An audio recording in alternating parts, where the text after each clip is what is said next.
MALKI, biologist and plant expert with Ivory Organics, where we grow cool plants. And in this video, we're going to be talking about citrus care. We're going to cover 7 important tips on what it's going to take to manage, and we're going to cross a whole bunch of points. And I even brought all of these 7 tips are all interrelated. Maybe you should take a look at my sheet so you can see, like, this is truly organized. And the title of this is going to be 7 care tips for your citrus, or California will make you do it. And I wrote exclamation point, question mark, and I'll explain to you why in just a moment. Asian citrus psyllid, the HuangLongBing or HLB, which is a bacterial infection, the citrus pest, LeafMiner, citrus scale, whiteflies, the swallowtail caterpillars, aphids, and mites, pest control systems, feedings, pruning, staking, pulling, mulching, and watering, as we just discussed. And I want to share with you this, I don't want to say a citation, but a notice that I got on my door. You can take a look at it here, dated June 20th, 2017. So it's a few months ago. And there's some things I've let go in my garden just so that I can teach these lessons. And unfortunately, it's taken me a few months to get to this point. But if you take a look at it over here, it says there are only, in here, it came from the California Department of Food and Agriculture, and it says we were able to survey only in the front yard, even though my backyard has even more citrus, which we're all going to take a look at shortly.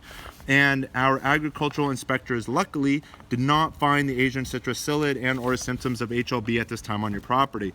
And here's the contact phone number, which I called, and I got some more information which I'm going to share with you, and their website here at www.cdfa.ca.gov. And I'll put some more information in those links that I'll share with you in the comments down below. But before we get started, I want to share with you how much citrus I've got going on just in my front yard. We've got over here to my left is a Eureka lemon tree, which just 18 months ago, in April of last year, this tree behind me was only this tall. And you can see that since then, check out how much fruit is in here. I'm hoping you can come around. I'm gonna try to point as much as I can to you, but take a look at all the fruit under here, in here. And if we go through, you can see this one's just about ripe, and there's another beautiful cluster of lemons right in there, probably about a dozen more. So I would guess there's about 3 to 4 dozen lemons on this tree. I stand about 6 feet tall.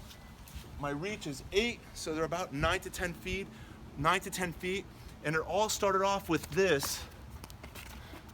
Take a look here. Standard Eureka lemon tree. So we started off like this. If you come in a little closer, you can see here on the label it says citrus STD for standard Eureka lemon.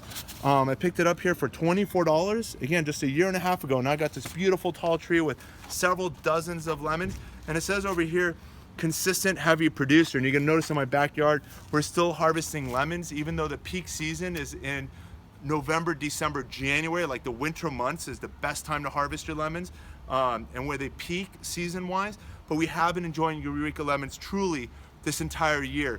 The load is a lot lighter come August, September, and maybe October as well. But come November and December, that's the beginning of the peak, and we'll get to harvest most of those lemons, those green lemons that you see behind. And I want to share with you a little bit more. Take a look at this tag over here. You can see that it was tagged. To read the English side, it says, this plant shall not be moved out of this area, quarantined for the Asian citrus psyllid.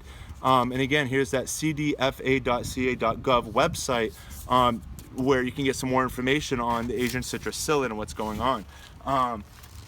In regards to citrus, I just shared with you, we've got this one standard size Eureka lemon tree, and then just behind it, there's a row of now semi-dwarf, so I can manage the height.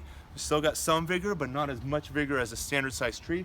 But I got these semi-dwarf varieties of oranges and grapefruits. And then to my right over here, you'll notice that there's another Eureka lemon tree of the standard variety.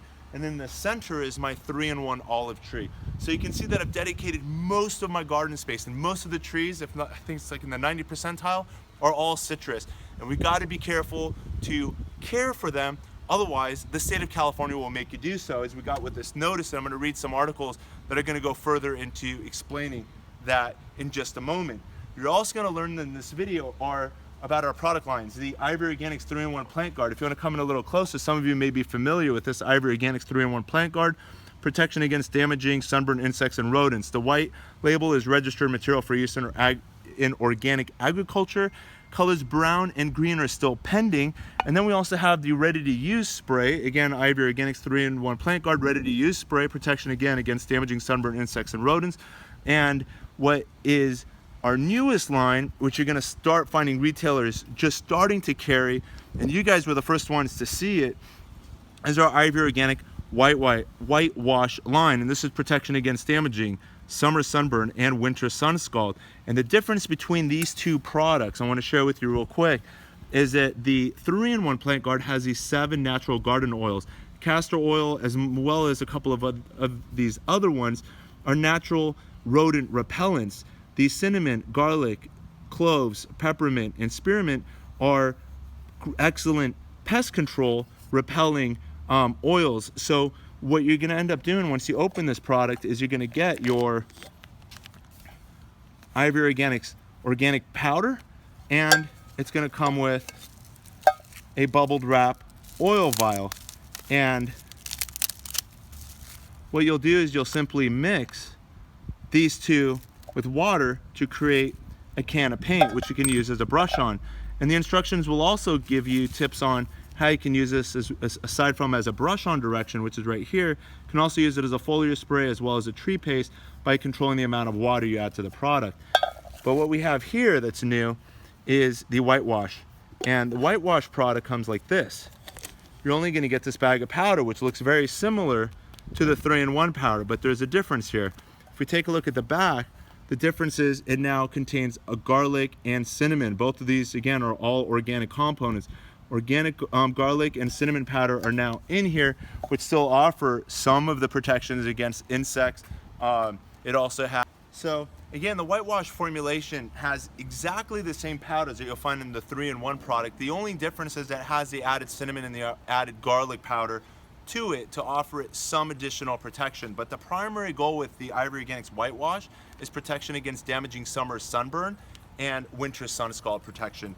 If the goal is protection against insects and rodents, then you're going to want to go with the 3-in-1 product, which is the gold label. One as a brush on as well as a foliar spray when we get to the pest section of this program. Now let's follow me. So here we are now alongside the semi-dwarf citrus trees. The ones that are closest to you over here is my Valencia orange, just next to that is my navel orange, and then just next to that is, and check these out, ruby red grapefruits. There's another beautiful cluster down here. Check that out. And then right behind me, the Oro Blanco grapefruit, right here. And each of them are in little containers that were designed in this like brick format. So the roots are separated underground. We went with the semi-dwarf variety, being it's got less vigor, but I wanted it to still grow fast. That's why we went with semi-dwarf. A dwarf would have resulted in a tree that's going to be somewhere between 3 and 5 feet. And I wanted something that was at least 5 feet, closer to like 6 feet, 7 feet, and definitely under 8. And that's the reason we went with semi-dwarf. It's going to have a lot more vigor, but we're going to have to maintain it with some pruning and shaping, which we're going to talk about later on in this video. But let's start off with the boring stuff, the facts. And the real heart of this presentation is I've invested so much in citrus, and I'm sure a lot of you here in California and across the country have invested so much in your citrus tree. And how devastating is it that we're going to get the state of California, and God forbid this happens, but they've got Asian citrus psyllid and this HLB bacteria in your citrus tree that's ultimately going to result in the death of your tree. They said there's nothing you can do, and the problem is irreversible, even though they come up with some treatments that I found in here. But a lot of literature says that once your tree is infected with the HLB bacteria, that your tree will die in somewhere between 5 to 10 years. And the way you're going to detect it is going to be some discoloration of the leaf. More importantly, your fruit will be disfigured. More importantly, your fruit won't ever ripen properly. And it's most of the examples and the pictures you're going to see on the internet are going to show you like an orange that's like half green and never turns completely orange. And again, because of the bacterial disease and infection that's happening internally, like within the tree, underlying the cambium tissues. So let me share with you a few of these articles, and let's read together a little bit if you want to come a little closer here. So I'm just going to highlight some of this literature, and you can see how many pages we've got here. but I'm gonna do this hopefully in like just a couple of minutes. So hang tight with me real quick. Here we go. With this notice, it says here it says, however, if ACP, which is your Asian citrus psyllid, should be detected, you will be notified on a future treatment and survey programs. The disease. And this here, the source is from aphis.usda.gov. And it talks about there's 4 serious citrus diseases found in the United States. And here's HuangLongBing, also known as the HLB or citrus greening, citrus canker, citrus black spot, and sweet orange scab. Today, one or more of these diseases threatens every acre of citrus in America. Citrus greening is one of the most serious citrus plant diseases in the world. It is also known as HLB or yellow dragon disease. Once a tree is infected, there is no cure. So here's, I guess, one of the sources that says you're doomed if you get this disease. Citrus greening was first reported to have occurred in Asia in the late 1800s and has caused serious devastation in Asia, Africa, Arabian Peninsula, and Brazil. I want to go a little faster. So the citrus greening, if this picture was in color, you'll see an orange with the bottom still green, and nor will it ever ripen to an orange color. Here's citrus canker with its. Let's take a look at another article that I found here from the University of California. The Asian citrus psyllid is a tiny mottled brown insect about the size of an aphid that poses a serious threat to California citrus trees, including those grown in home gardens and on farms. The psyllid feeds on a variety of citrus, namely oranges, grapefruit, lemons, and mandarins, and several closely related ornamental plants in the family Rutaceae, and the orange jasmine. The psyllid damages citrus directly by feeding on the new leaf flush. This feeding can burn back new shoots or cause leaves to twist or notch as they mature. More seriously, the insect is a vector of the bacterium. Here it is, a bacterial disease associated with fatal citrus disease, HuangLongBing, HLB, also citrus greening disease. The psyllid takes the bacteria into its body. When it feeds on the bacteria-infested plants, the disease spreads when a bacteria carrying the psyllid flies to a healthy plant and injects bacteria as it feeds. The HLB can cause serious citrus tree and can kill a citrus tree in as little as 5 years, and there's no known cure. So this is the second time we're reading that. The commonly known citrus varieties are susceptible to this disease. The only way to protect your trees is to prevent the spread of HLB pathogen in the first place by controlling the psyllid populations and removing and destroying any infested trees. Asian citrus psyllid is widely distributed throughout. Southern California is becoming more widespread in the Central Valley and further north. HLB was found on March 2012 in a citrus tree in a yard in Los Angeles County, which is, we're here in Los Angeles County as well. Since then, more than a dozen additional infected trees have been found and removed in nearby residential areas. The presence of HLB in pockets of Southern California means it is now even more important to keep the psyllid populations low so they don't find infected trees and spread the disease. So I'm going to stop reading because it's starting to get a little bit too boring. As you saw with the standard Eureka lemon tree that's still in container, and I showed you that yellow tag, the nursery growers are being very careful to make sure that they're growing them in environments that are free of the psyllid that can transfer the bacterium. So it's a highly regulated business, the sale of citrus in the United States, and you should never transport citrus from your county into another county or even from one city to another city, and it's illegal. If you check the laws in your area, you'll notice it. There are very strict regulations as it relates to the movement of citrus within a particular city. And the goal again is to control the disease and keep the disease localized. There's other articles in here which I'll just quickly summarize. I don't want to read anymore. There's so much more important stuff to cover. But I'll just show you the heading. And I'll give you some links which you'll find in the comments down below. But here's the California Department of Food and Agriculture official notice for the city of San Gabriel. Please read immediately. This is a notice that went out to some of the residents talking about, here's April 2017, California Food and Agriculture confirmed the presence of bacteria agent on citrus. Here's that HLB, citrus tissue and insected. But what I want to share with you here is it says the treatment plan for the ACP. The ACP is the Asian citrus psyllid. Infestation will be implemented within 800-meter radius of each detection side as follows, and they want you to use all of these chemical products as one. They want you to put it all over your plants and treat any adult that might be in your leaves and stems. And they also want you to do a soil drench where you'll then be basically treating the plant systemically. I like calling some of these chemical drenches as chemotherapy for your plants. But there goes your organic gardening, and this is a process that they're going to monitor, I think, for years, and make sure that you're continuously on this regimen of chemical treatments to the point that they no longer hopefully detect the Asian citrus psyllid among your citrus trees. This is a lot of work. Of all of my citrus trees and a lot of garden clubs that I've been visiting in this last year, citrus require a lot more attention than pretty much all the other citrus trees that not citrus, but then all of the other fruit trees that I have in my backyard. And these include avocados and pomegranates and loquat trees and guava trees, and I'm trying to think what else there is. There's apple trees and fig trees and bananas, and the list continues. There's and passion fruits. None of my plants require as much care and attention and maintenance as much as my citrus, yet we've got about a dozen citrus trees on this property. A significant percent has been dedicated because we truly love it. We enjoy the fruit, we enjoy growing them organically, and the healing powers, and there's so much research that goes behind the value of citrus in your diet, not just for vitamin C, but there's anti-cancer properties and so much more. And I'll even put a couple of links as to the importance of citrus, and specifically my favorite is lemon. So I'll put a few of those in the comments down below for you to read also following this video. Let's get on to the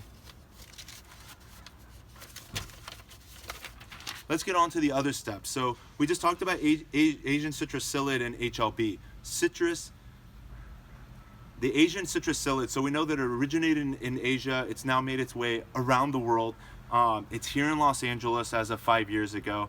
And then we've got the HLB bacteria that once it affects your plant, they're saying there's no cure, yet the city of Los Angeles will require that you follow all of these chemical treatments on foliar sprays and feeds and soil drenches. So it kind of seems contrary that they're saying there's no cure, and yet at the same time they're wanting you to follow this protocol for a couple consistent years to make sure that you've controlled the plant, to control the disease, rather than simply just removing the plant if they've detected it. So I kind of find that to be a little bit of a conflict, but I'm sure I'll learn more in the upcoming months when I get in front of the right city officials. Other diseases we're going to talk about now: citrus pests, leaf miners, citrus scale, whitefly, swallowtail caterpillars, aphids, and mites. We're going to talk about pest control systems, but before we do that, and while we're in this part of the garden, I want to share a couple things with you. These citrus were installed only 13 months ago. Here we are now at the middle of September, and it was only in August that all of these were installed as these little sticks, and you can probably find some videos from the past dating in August. You'll find some of these, one of them was used specifically for a video where it was titled "Grow Citrus Anywhere," and it was talking about how you can actually grow your citrus in a pot, and I gave you instructions on potting citrus and how you can grow them indoors in areas that have freezing winter temperatures, and then take them outside once the chance of freeze and frost is passed. But what we're going to do here is we're going to talk about the importance of whitewashing your plants, and there's dozens of university studies that talk about the importance of whitewash, and in this episode we're going to talk about our blue label whitewash, and it also comes available in colors white, brown, and green, as does the 3-in-1 product. But what we're going to do first is I want to share with you, here we are now 13 months later, I want to share with you the whitewash that's on one of these citrus trees. So if you come and follow me, we'll go to the first one here.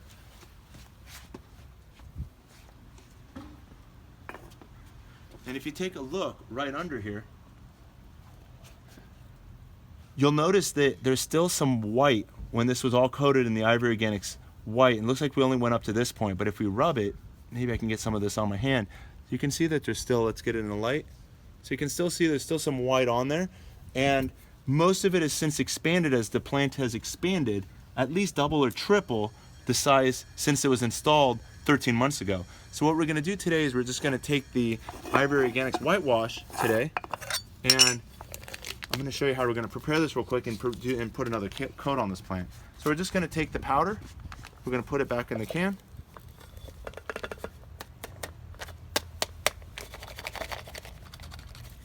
And then we're just going to take a cup of water and fill it up.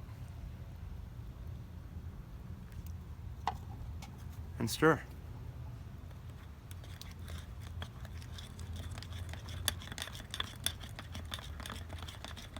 The consistency of this should be about a 50% of a diluted paint. So it's going to still be quite watery, but that's what you want. If you want a little thicker, you can put about half the water requirement and you can have a thicker product. And if you put about a third, it says back here, you can even use this as a tree paste. Let's see if we can see that. Tree paste, it says add a quarter of a cup or only 2 ounces of water to contents and stir well, and you'll have something as thick as toothpaste if you want to use it as a tree paste. So here we go. We're now just going to take our brush and let's coat this together. We're just going to do this one tree for demonstration purposes.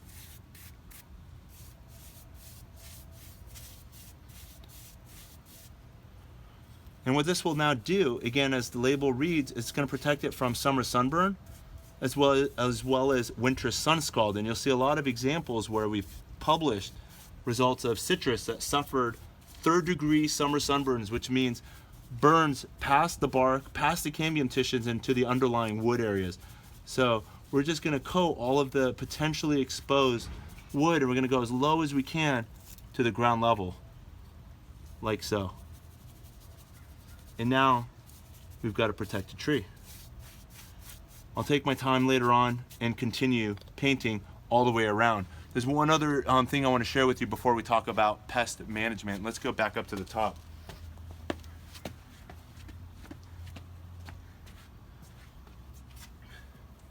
So here's a beautifully grown, you can see it's grown so much since we've installed this Oro Blanco grapefruit, again, semi-dwarf variety. This tag that's on here in white is labeled number 7. This is the 7th citrus tree that they've identified. Again, this is the city of LA tagging my citrus trees in the front yard. But you can see that it's grown kind of in the wrong direction.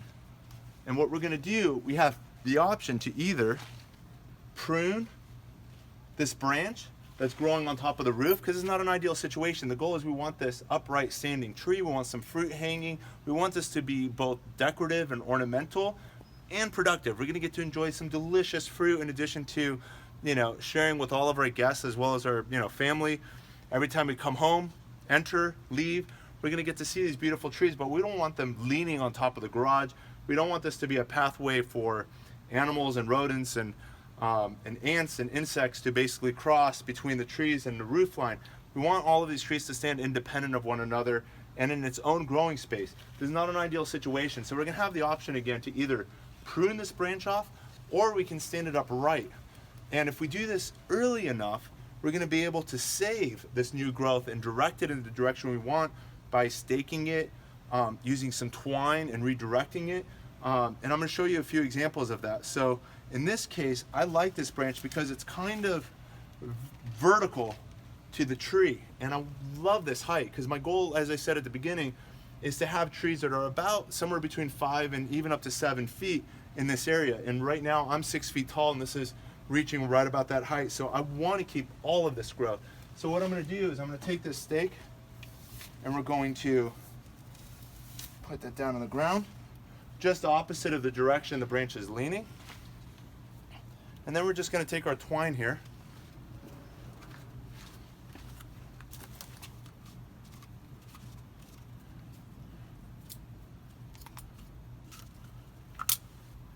and whenever we secure any branch to a stake, we always tie the knot against the stake as we're doing here. And here I'm just doing a couple of square knots. I like to wrap it and then repeat a couple more square knots on top of that. And that'll hold the knot in place to where I want it to remain. And then we're gonna grab the branch here and support it.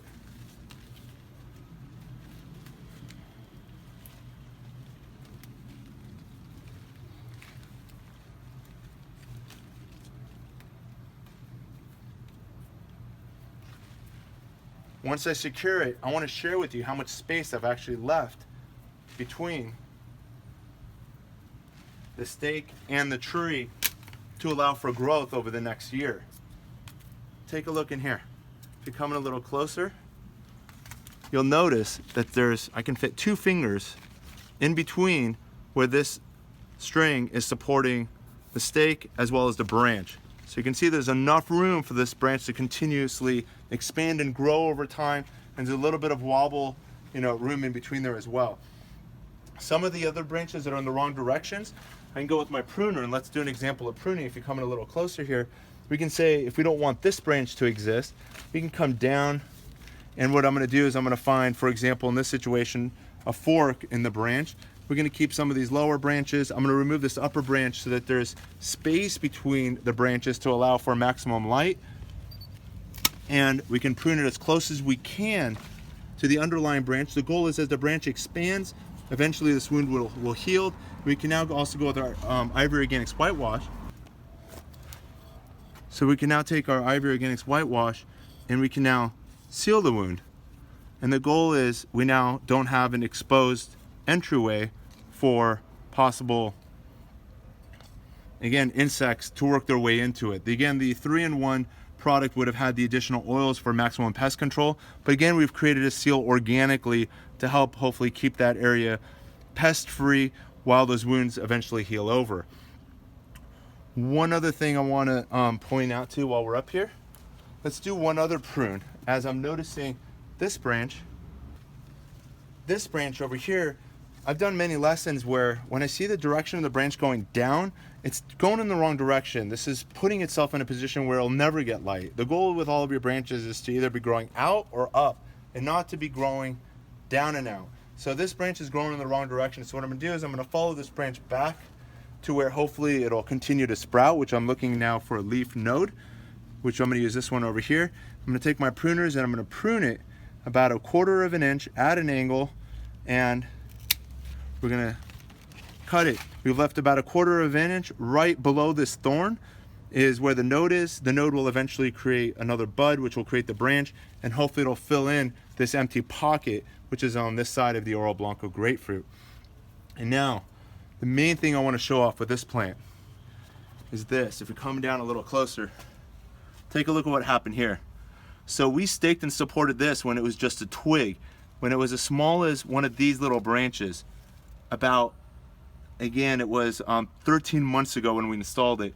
Since then, it's grown quite a bit. A couple of weeks ago, I looked at it and it wasn't even half as bad as it is today. And imagine putting on a collar onto a puppy and then assuming that collar is going to stay on the puppy for the rest of its life. That's not fair. That's not humane. And if you take a look down below, this citrus tree is losing a lot more leaves than the rest of the citrus tree here in the garden. And I want to attribute it to the fact that the cambium layers, which are underlying the bark, which contain the xylem and the phloem and transport the water and the sugars and all the nutrients underneath this bark, are all being strangled by this knot over here. And so what I'm going to do, and I found this kit which I used in my biology classes back at the University of California at Irvine, and here's my little toolkit I want to show off. But we're going to use now this little plastic scalpel here, and we're going to carefully dissect and try to get the string out of the way. I found a position over here in the back. I'm just hoping not to damage the bark too badly here, because I could end up ripping inches off the tree if I pull in the wrong direction. So I'm just carefully trying to find out which direction it's going. It's causing some damage to the bark. If you come in a little closer here, I'll remove a couple of these leaves. But you can see there's already some damage here to the bark. I'm trying to pull this out. We're now pulling this string out. You can see here it just ripped on the bark a little bit more, causing damage here. Take a look at that. That's extremely sad over here. This is considered girdling. We're removing the bark and exposing the underlying cambium tissues. I'm trying to be, again, more careful. Got a little more strength to get out of here. Oh, this is so horrible. Here we go. Here we go. And there we go. I finally got that all out. A very, very, very sad situation, and this is one of the many reasons why you should be visiting your garden on a daily basis. There's always things to discover. There's always things your plants need, aside from food and water, and checking on the irrigation to make sure the irrigation system's working, in addition to checking for pests to see if you can control some pests. There's simple issues such as these, where the tree's getting girdled by your own actions. And again, I could have taken care of this a few weeks ago when it wasn't quite this bad. But I wanted to share this to you guys. And there's so many other lessons here in the backyard I'm hoping to share with you as we continue to wrap up this program. But what we're going to do here again, since we've now exposed more of the underlying wood, is we're going to seal that as well with the Ivory Organics, like so. And I'm going to come back later today and throughout the week and finish coating each of these trees throughout the entire garden. And you'll notice in future videos they're all going to be coated in, most of them color white, but I'll also be using colors brown and green depending on their location throughout the garden. There we go. I'll finish the rest, like I said, later on. Let's get on to, again, for the second or third time, let's now talk about pest control. So as I've already mentioned earlier, when it comes to pest control, my citrus require more care, more attention, more management than anything else on my property. And another fruit tree that I've just spotted here in the middle, which we talked about also at the beginning, is the olive tree. Very little to no maintenance. The citrus, on the other hand, check out all of this beautiful new growth. Look at all these beautiful leaves. Come a little closer and check that out. Perfect leaves, right? But look over here. Check out these leaves. They look horrible. What's going on? Let's go up a little more. Also disfigured. And this one, disfigured. And if you come a little higher up, check out these leaves. What are all these brown spots all over this? And look in here. Looks horrible. We're gonna see some more examples when we get to the backyard. This is a phenomenon known as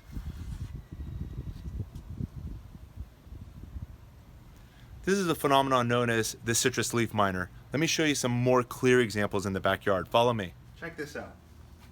All of these lemons down below that have all fallen from the semi-dwarf Eureka lemon tree above my head. This never happens, not in my garden. Typically, once they turn yellow, and even before they turn yellow, we're harvesting, as my family on average consumes anywhere from 1 to 3 lemons daily. As I discussed the health benefits of lemons earlier, again, I'm gonna put that link down below. There's dozens, if not hundreds of benefits when it comes to lemons in particular over the other citrus. And my family loves them. One as marinades on meats, and making homemade salad dressings, and of course the occasional lemonade. But anyways, just wanted to share how fruitful and beneficial a semi-dwarf Eureka lemon tree can be here in your garden, even in September, which is the least productive months of the year, is August, September, and October. And here we're still enjoying fresh lemons, even at this time of the year. Come around the side yard and I'm going to show you now some Meyer lemons that we've got here on the side. Check this out. So starting here is my Meyer lemon standard trees, and Meyer lemons on average grow anywhere from about 8 to 15 feet. So again, it's got the vigor, and I'm doing my best to manage it through pruning. And also another lesson that I like talking about is, we talked about staking earlier. You saw how we staked our Oro Blanco semi-dwarf tree out front. But here you can see I've taken some twine and I'm controlling this branch and this branch from blocking my walkway. And as a result, we're enjoying these beautiful, sweet Meyer lemons, which will peak in production between November and February and hang on to the tree for several months thereafter. So let's continue looking at these lemons. Check over my head, a couple more over here. There's some flowers I want to share with you so you can take a look what the blossoms look like. And when it comes to a fragrant citrus flower, there's none that are better smelling than the Meyer lemon. Check out how beautiful they are with the purplish white colors. Absolutely amazing. So here we are, and take a look at all these fruit. We're gonna get to enjoy hundreds of fruit from just these 3 Meyer lemon trees that we have here on this side of the property. And then over here, check out how small your Meyer lemons can be as well. And here they are also in bloom. And again, keep in mind, this is September. It's not even the blooming season. But this here is 3 years old. It's about as old as these Meyer lemons when they were installed about 2.5 years ago. But again, this here is on a dwarf rootstock, so we're only going to be expecting inches of growth per year, whereas a standard will push several feet a year until it reaches the height that it wants to accomplish in its, in its lifespan. Let's continue. Pause. So here we are now next to my Bear's Lime, also known as the Persian lime tree. It's a seedless variety and it's the most popular in bars. And check out how productive this tree is. Again, in less than 2 years since installation. Check out all of these fruit right here in my hand. I'm holding about a half a dozen underneath. Check this branch, about another almost a dozen, and it just goes on and on and on all around it. And you'll notice that we accomplish this beautiful figure of a tree by, again, staking the branches. You'll notice internally, if you take a look, there's all of these primary or leading branches. There's like 1, 2, 3, 4, and each of them are staked. There's a stake over here where my hand is. There's another stake over here, which is holding that branch in position. There's another stake overhead, which is pulling that branch and holding in position. And the goal is we're creating this canopy that's open. We're maximizing the amount of light that's getting onto each branch and each leaf. And again, we're also doing this cautiously, as we talked about potential summer sunburn, as well as winter sun scald that can damage the underlying bark. You do want to create like an umbrella shaped tree that's going to be shading these underlying structures. But we've been opening and opening the structure, and that's why it's ever more important to protect not just your newly established trees with a whitewash, such as, take a look real quick at the Fuerte avocado tree that's by you. You can see that we've opened the canopy. It was once, twice, if not 3 times more vigorous than it is now. And we've since painted it with the ivory organics. As you can see, there's a lot of light that's hitting the underlying trunk of the tree. And we're doing that similarly between pruning practices and then whitewashing the plant underneath to prevent the risk of burning, what I like also calling is the heart of the tree. The underlying tree trunk, as well as those initial underlying branches, if those get harmed, then you're gonna more likely than not end up compromising the life of the tree. But if you lose one of those further extending branches, not such a big deal. So here we are with the Bear's Lime. There's something I want to share with you on this Oro Blanco standard grapefruit variety. Even though it looks smaller than the semi-dwarf we saw up front, this one's got an issue I want to share with you as well. If you come around, I want to share these tips with you.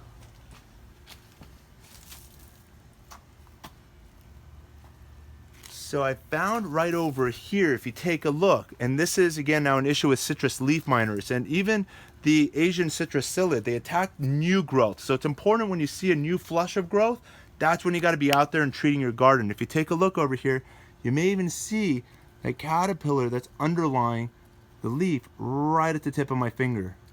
Hoping you can capture that. It's like a little caterpillar right in there. Hoping you can zoom in there. And sometimes I'm lucky enough to make it move. So I'm going to take that leaf and let's take a look at it once we get back to our workstation. Follow me. So here we are with the leaf. Let's see if we can get that caterpillar to move for us.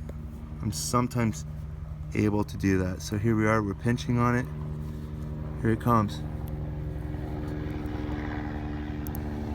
I think I've got it.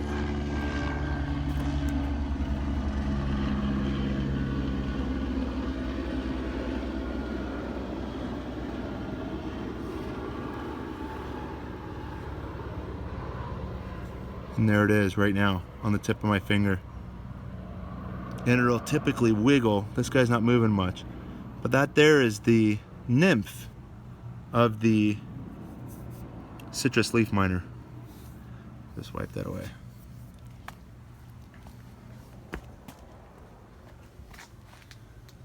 So when it comes to damage, let me show you how much disfiguring can be going on here in the garden. Check out all of my Meyer lemons, and we're gonna be deciding on whether or not we're gonna stake it or prune it, as these are now growing into the walkway. We're gonna select which branches get to stay, but you can notice again that some of these branches are supporting some beautiful fruit, even at some great heights that are now at the 6 and 7 foot mark, whereas again, about 1.5 years ago, these were all measuring about 3 feet tall. But take a look at the disfigured leaves again on this. Some people just call it citrus leaf curl. Again, this is LeafMiner damage. Over here, LeafMiner damage. And check out this sad situation over here. This here is another semi-dwarf Eureka lemon tree that was installed just a few months ago. And take a look at how badly damaged they were by the citrus LeafMiner. You can see it's evidenced by these tunnels that are happening. And then you'll even find this burn. And you would think the burn is caused by sunburn, and it is a combination of sunburn. But what's happening are these citrus LeafMiners are thinning out the interior walls of the leaf. They're not on the outside surface on the top, nor are they on the bottom side, but they're in between the leaf and eating the plant matter that's between the leaves. So they're basically inaccessible to many predators, unlike other pests that are within our garden. For example, if I've got aphids, I'm excited as that's the bottom of the food chain here in the garden, and it's now food for our wasps, our spiders, our praying mantis, our ladybugs. But these LeafMiners are inaccessible. They're between the leaf and they're safe, and they're causing severe damage here in our citrus garden within our property, as well as other properties I've visited here throughout Los Angeles. So I'm getting a lot of questions about how do I treat it and how are we going to fix and remedy this problem from continuing. If you come in a little close, so fortunately, I'm noticing a lot of these tips are getting ready to bud. If you take a look real closely over here, you might see a little bit of purple, which is going to hopefully develop into some growth in the upcoming weeks. Over here, same thing.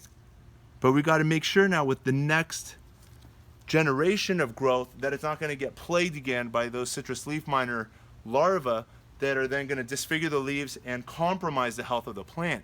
So there's a lot of research out there that say the more established your plants are, the more likely they are to basically coexist year to year without any issues. They're saying that most research will say that it doesn't affect fruit production and does not affect the life and the health of the tree and the plant. But you can notice here, the majority of the leaves are disfigured. That means the majority of the solar engines of this plant are compromised, and thereby minimizing the amount of sugars the plant can make for healthy root systems and future growth. So I would say in this situation this is bad, and even on larger trees, if your leaves are being affected to this degree, and there's a lot of other landscape and growers that I've met throughout Orange County and Los Angeles as well, that have noticed that the plants that are most infected by citrus LeafMiner are the least productive fruit trees. Another reason to be sure that you're on top of this and that you're on a routine schedule to maintain your plants from pests such as this, including and aside from the Asian citrus psyllid. Now let's get started with pest control.